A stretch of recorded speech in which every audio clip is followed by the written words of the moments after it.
Right, so this is the first video of my series on garment shaping, and today we are going to talk about one of my favorite things, which is shoulder shaping. Now, why do we need shoulder shaping, and what exactly is shoulder shaping?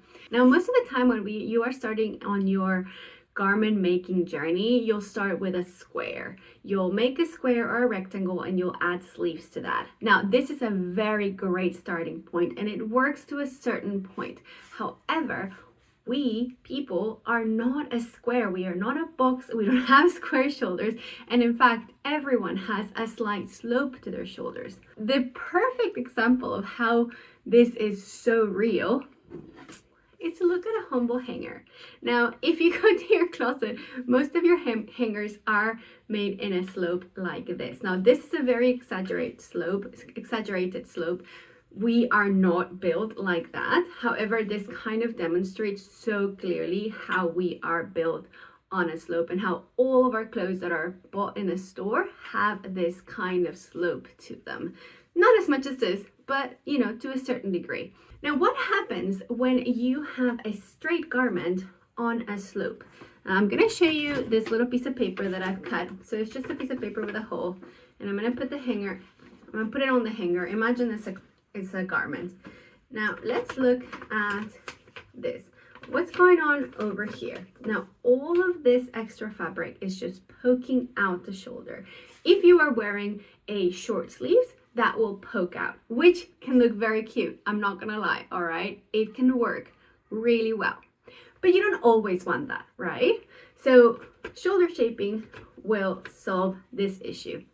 Now, the biggest issue that I really don't like is when you actually have sleeves and you have this problem that when the sleeves pull your shoulders down. Now, what do you have here? What you have here is a ton of extra fabric.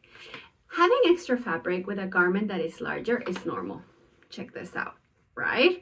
However, where does that extra fabric go when you don't have that slope? Right here. And this is why a lot of the times you'll get a garment that looks exactly like this when you put your sleeves down. The reason is because there was no slope added to the shoulders, then all of that extra fabric has to bunch up somewhere. It can't just disappear, and it goes right on your underarm. So by shaping your shoulders, you're going to solve that issue so easily. There are some occasions in which having no shoulder shaping and just working with a square or a rectangle work really well. The first one is like what I was saying, when you have a short sleeve and you kind of want it to poke out, and that it looks quite cute. So if you wanted to go with that look, then forget about shoulder shaping, make a nice square, make a hole for your neck, and you're good to go. The other occasion is when you are talking about like a ruana or a kimono kind of shape thing where you want it to drop in front with no neck shaping, with no shoulder shaping. What it does is that the natural slope on your shoulders is going to pull the fabric in this direction, and that's going to close the cardigan at the front. So if you wanted that, that would be great. So the reality, what would happen is that it would come down and eventually it would cross over, and it would keep crossing over, and it would create a really cool shape. So if that's what you want, again, that's great. Most of us don't wear that kind of garment every day. If you wear a cardigan, you might want to button it up. You might want it to close. So again, adding shoulder shaping and neck shaping to that would create a much more refined garment. However, having that look of, loose garment, excess folds of fabric is really cool. So go with that if that's what you're looking for. But if you want to do shoulder shaping, here is how you do it. Okay, before we talk about how to actually add shoulder shaping to our garments, I want to talk about the numbers behind our shoulder slope. So according to my research, which most of it comes from Isolde, and if you guys don't know who Isolde is, you really should check her out. She is a knitter and a garment designer who is incredible. She's done so much research when it comes to bodies and size inclusivity, and her designs are excellent. And I love reading her blog because it's full of great information when it comes to garment shaping. So to think about our shoulders, we need to think about it as a little triangle that goes from here to this corner, and then it meets in the middle. So the height of that triangle is about 1 inch or 2.5 centimeters. And the slope of that triangle, the angle, is about 20 degrees. So if you use a protractor, you know, those little round rulers that measure degrees, it will show about 20 degrees from here to here. So that's our little triangle. So that's the amount of shoulder shaping that we want to add to a garment that finishes at the shoulder. Now, if we're talking about a drop shoulders garment like this one, then that line is going to continue down the sleeve all the way down here. And the slope is going to be quite deeper than 20 degrees, not too much, but about, you know, maybe 30 degrees or something like that. And the height of that shoulder shaping is going to change. So instead of having 1 inch up here, we're talking about, you know, 2, 3, even 4 inches if you're gonna go much lower than your actual shoulder for that drop shoulder. All right, so let's consider that little triangle in our heads. So this is about 20-degree triangle with 1 inch or 2.5 centimeters height. And over here we can see a deeper triangle with a deeper slope and a lot more in height. All right, so considering that, that's how much shoulder shaping we're going to add to our garments. There are two main ways to do this, and they're both really, really good. The first one is if you have a garment that is made in 2 panels. So you have the front panel and the back panel, and you will shape them both the same amount. So for example, this is a progress picture of my Edna tee, and you can see that both the back and the front have the same slope, and once they are joined together, there's just a slight slope. This was done with short rows, but short rows isn't easy. Like, I feel like people are scared whenever you say short rows, but short rows just means a row that ends before the complete end of that row, that is cut short. So you can see how these like little steps are formed, and then you just work a row over those steps to have it a bit more even. And once you join those pieces together, that will be a nice little seam that kind of creates that slope without too much fuss.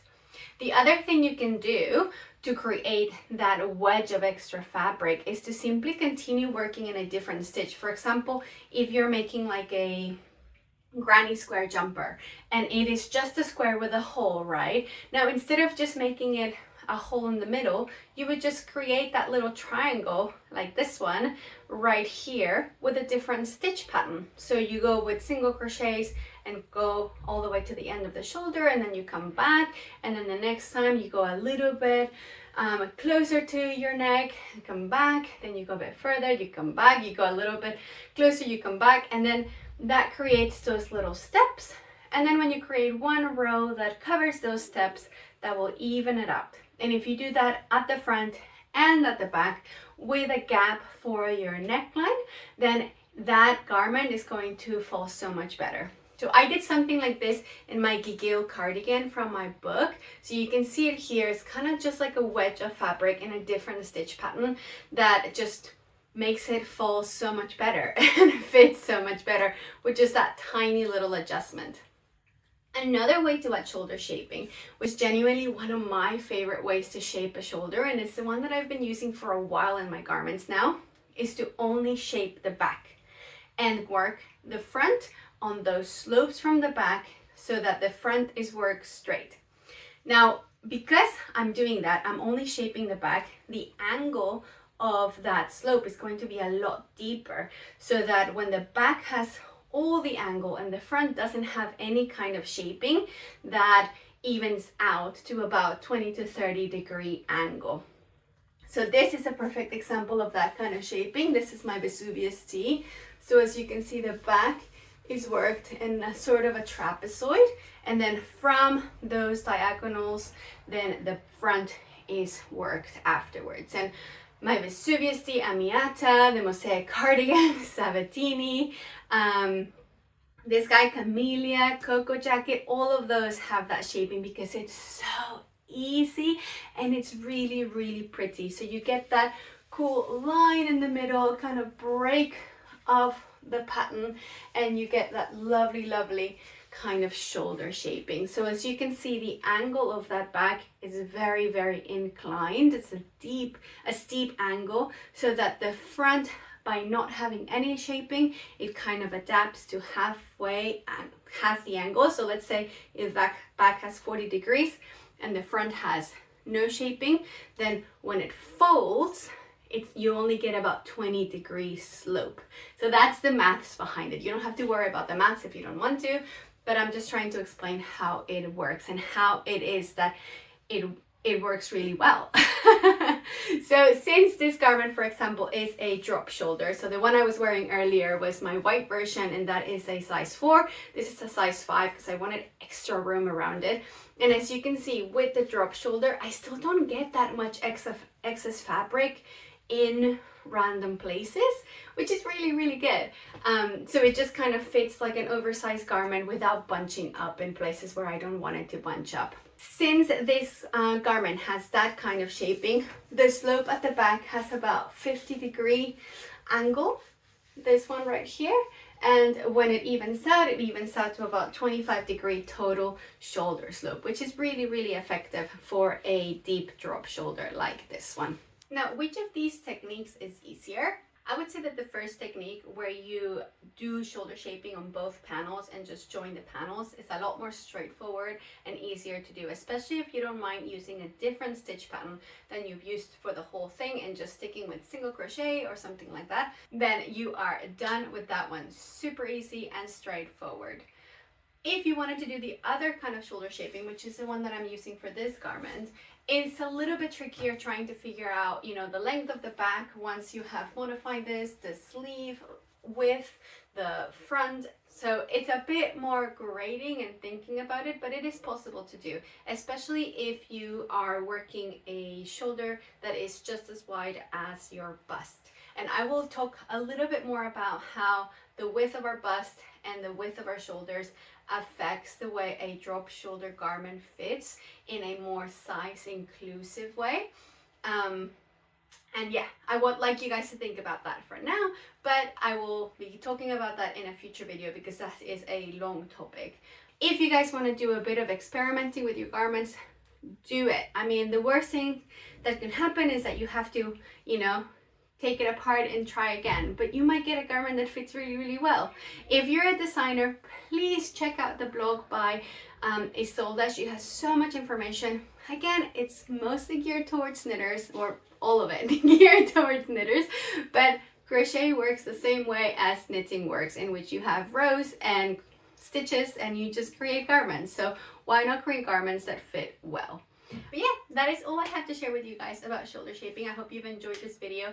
Please let me know if you have any questions on the comments, and yeah, stay tuned for our next video. Next up comes round yoke sweaters and raglan sweaters and how to elongate the back to keep it from choking you or from having your back exposed. See you next time.